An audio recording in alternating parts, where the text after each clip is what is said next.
You're selfish. This isn't your house. That's what my parents said to me after I paid the rent and every single bill for the house I got them. Hi, this is the story of how I paid for my parents' home. And when they broke the only deal we had, I didn't yell. I didn't beg. I just did what they never saw coming. Grab your coffee, get comfortable, and come with me. My sister has always been my first enemy. Since we were kids, she'd sabotage my toys, rip my clothes, and when I called her out, she'd cry and blame me. I'd run to my parents, begging for fairness. They'd just shake their heads and say, "She's just a kid, you need to understand." And I did. I understood that, to them, I wasn't even allowed to defend myself. Over time, the pranks turned into attacks. If I got something, she'd find a way to take it. If I was praised, she'd make up a lie to humiliate me. And my parents, always the same. You two need to support each other. Like I was the one in the wrong for not staying silent. Like it was my fault for not swallowing it all with a smile. At school, she'd spread disgusting rumors. Said I stole boyfriends, cheated on tests, hated our family. I lost friends. I lost confidence. Of course I tried to defend myself. But who wants to believe a sister could be that vile? So there I was alone again. No protection. No voice. When I started working, she pushed it even further. She'd call my office, pretending to be someone else, making up stories, spreading gossip. I got written up, lost opportunities. I only found out it was her when a colleague casually mentioned the calls. I confronted her. She laughed. "Can't take a joke?" That's all she said, and moved on like she always did. I told my parents. They gave me that same sad smile. "She just wants your attention. You're the older one, you should understand." I've heard that my whole life, like a curse, as if being the oldest meant I had to take it all, swallow it all, carry it all, while she did whatever she wanted with zero consequences. She even tried to steal my boyfriends, always with that fake, helpless look, that sweet victim voice. More than once, I had to end relationships just to avoid her twisted games. She didn't just want what I had, she wanted to destroy me, erase me, make me believe I didn't deserve anything. I begged, pleaded, screamed for protection. And my parents, "You need to support each other." Support? Like I was the aggressor, not the victim. Like my pain was just drama, not scars. In the end, I always gave in, always stayed silent, always ended up believing I was the problem. Until one day, I couldn't anymore. It was either cut her off or lose my mind. I cut her off. For my sanity, for my life. Kept only the bare minimum with my parents. Out of respect, out of love. Maybe out of that stupid hope that one day they'd finally see the truth. But they didn't. They never would. Their blindness was just too comfortable. To them, she would always be the fragile one, the one who needed protecting. And me? I'd always be the cold one, the ungrateful one, the one who couldn't forgive. Even after everything, I stayed, helping, supporting, staying silent, not realizing that deep down, the script in that family was never going to change. Years went by after I cut my sister off. My life moved on. My career took off. For the first time, I could breathe. Until one day my parents called. My mother's voice was shaking. "We lost the house. We have nowhere to go." Their pride, finally broken by necessity. I found out my sister had just left home, chasing after yet another boyfriend. Same old story. Dependent, reckless, running from any kind of responsibility. I felt relief. Pure, simple relief. She wouldn't be there anymore. Without even thinking twice, I offered, "I'll pay the rent and cover all the bills for you." But I made one condition. Clear, firm, non-negotiable. She can't live there. My parents agreed instantly. No hesitation. "Of course, honey, she doesn't even live here anymore. Don't worry." And I wanted to believe them. For a second, I did believe them. I believed that finally my boundaries would be respected. I handled everything remotely. Lease signed, deposit made, all the bills on auto pay. I took every single burden off their shoulders, gave them a comfortable house, safe, peaceful, did everything a daughter is supposed to do and more. All I asked was that my sister didn't come back. Nothing else. I visited them a few times. Quick lunches, light conversations, that fragile truce that felt safe enough. But there was always a glance that shifted, a topic that abruptly ended. I pretended not to notice. I didn't want to ruin that peace, even if I suspected they might be hiding something. On some nights, the thought crept in, will they really stick to the deal? I knew my parents, knew them too well, knew how easily they gave in to my sister's emotional blackmail, knew that for her there was always a way. But I tried to push the fear down, tried to trust.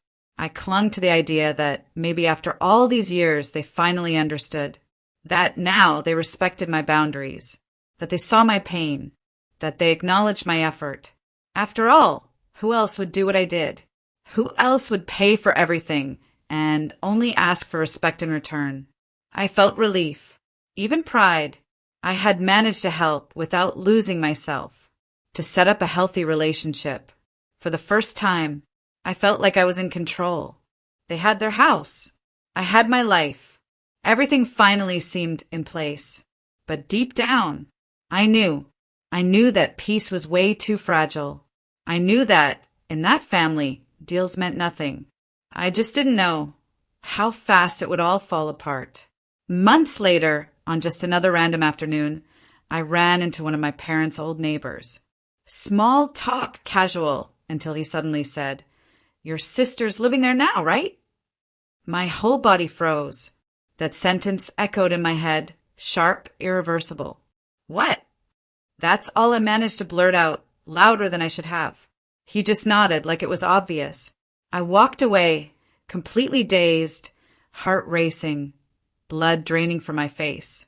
My sister, living in the house I was paying for? The one thing I asked for, the one condition I made broken. I grabbed my phone, hands shaking, and dialed my mom's number, silently praying it was all some kind of misunderstanding. The phone rang, long, heavy. When she finally picked up, I tried to keep my voice steady. "Mom, is it true that my sister is living there?" On the other end, silence. Dense. Telling. I didn't even need a response. But it came anyway, hesitant. "She broke up with her boyfriend. She needed a place to stay, honey." I closed my eyes, took a deep breath, feeling the fury rise up inside me. But the condition was clear, Mom. She couldn't live there. That was the only thing I asked for. I spoke slowly, gripping every word, just to keep from screaming. Inside, the storm was already raging. My mom let out that exasperated sigh, the one she always used to make me feel small. She's family, we couldn't leave her out on the street. And there it was, the same old excuse, the same predictable script, always the same words, the same justifications. Once again, I was the one overreacting. The frustration burned through me like acid. What was the point of setting boundaries? What was the point of being clear? They always did whatever they wanted, regardless. My needs? Irrelevant. My pain? Overblown. My sister? Always the priority. Always. I swallowed my anger, took another deep breath. Okay, I get it. And I hung up before she could go on with that hypocritical speech I knew all too well. I knew that if I listened any longer, I'd say something I'd regret. But I couldn't just leave it at that. I needed to see it with my own eyes. I got in the car and drove. The house I was paying for, where they were living off my money, and now apparently with my sister too. On the way, my mind was a whirlwind, memories, resentments, disappointments, all crashing together. I wanted to be wrong. I really did. But deep down, I already knew. I parked in front of the house, took a deep breath, and walked in without knocking. And there she was, sprawled out on the couch in pajamas, remote in hand, completely at ease. She didn't even bother to get up.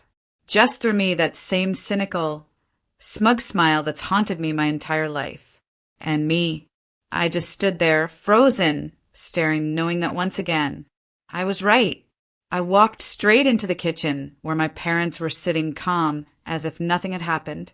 I didn't knock, didn't say hello, didn't smile.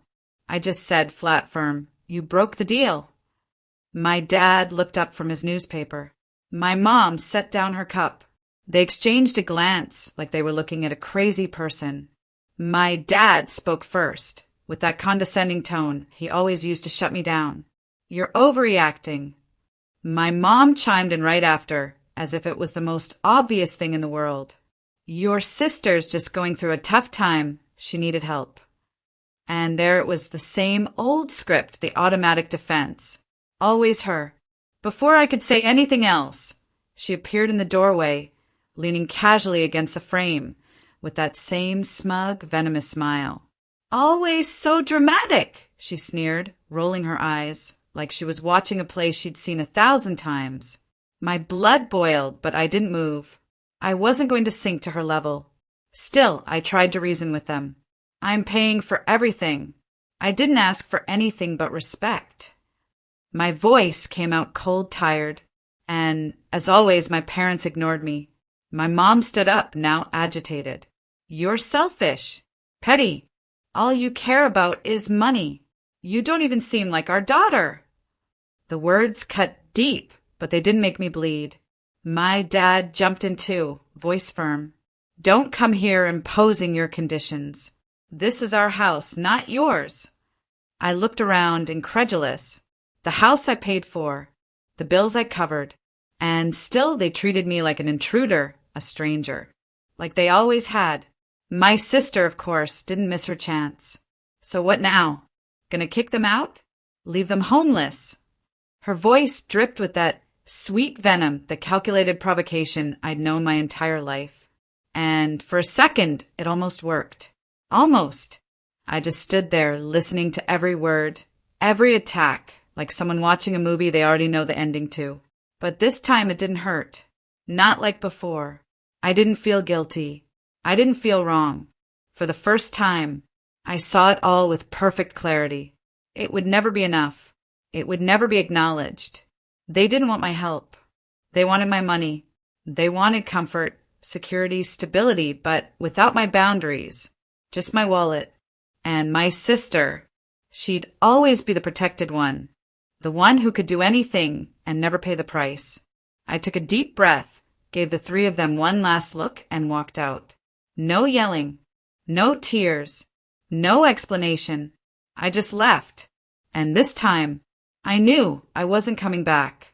I walked out of the house without looking back. I didn't wait for them to call me. Didn't wait for another scene, another accusation, another emotional guilt trip. I walked to my car like someone closing a book they never intend to open again. Opened the door, got in to shut it, and took a deep breath. The air came in sharp, heavy.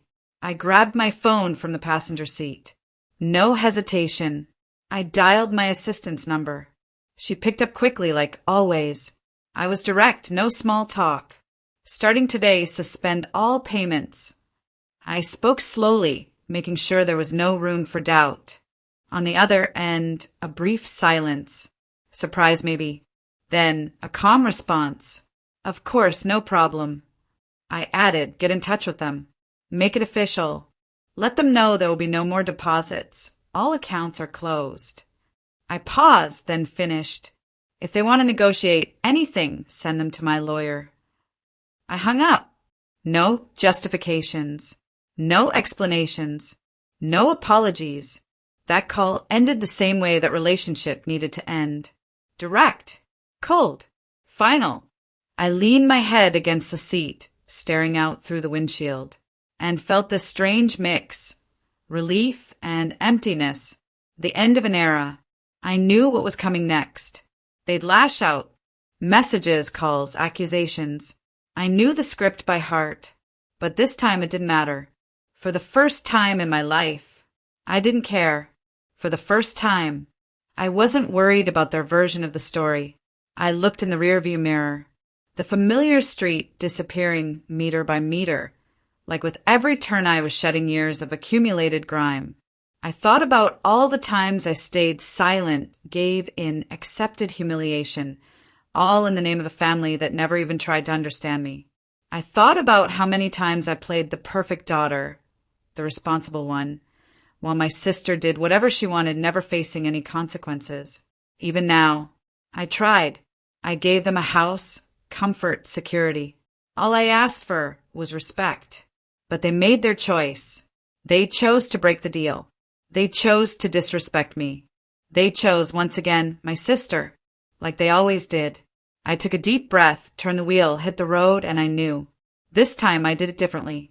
This time, I chose me, not as revenge, not as punishment, but as a silent scream for survival. They can live with the choices they made. Me, I was finally free. Days later, the messages started. One to then dozens. Long, furious voice notes filled with accusations and pity plays. My sister, as always sarcastic. Congrats, you got what you wanted. I read them, listened, and deleted. No replies, no comebacks, no explanations. I kept my focus on my career, my home, my life. I woke up lighter, with a clear mind, free from that invisible weight I'd carried for years.